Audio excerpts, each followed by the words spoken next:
Hey, there are new claims questioning the accuracy of COVID-19 PCR tests. But did the CDC recall them for inaccuracy? Crystal Cruz went to verify.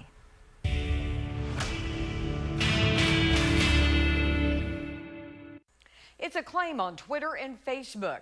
Did the CDC discontinue the PCR test for inaccuracy? Let's verify.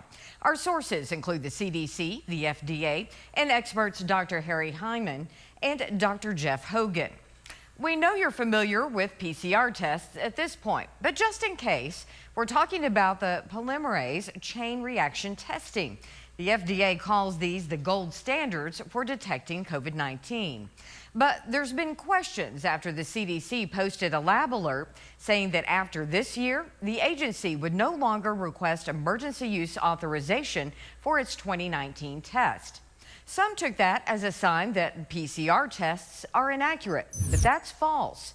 The CDC says they're phasing out this one single type of PCR test developed early in the pandemic, encouraging labs to use a newer version that screens for both the flu and COVID-19 at the same time.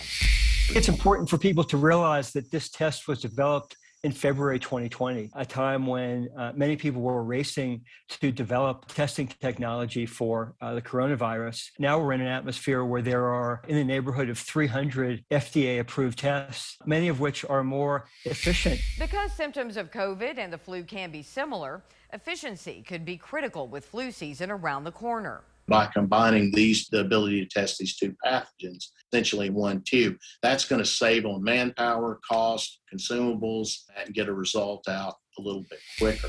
So while it's true the CDC will no longer request emergency approval for one particular type of PCR test, claims suggesting PCR tests are inaccurate are false.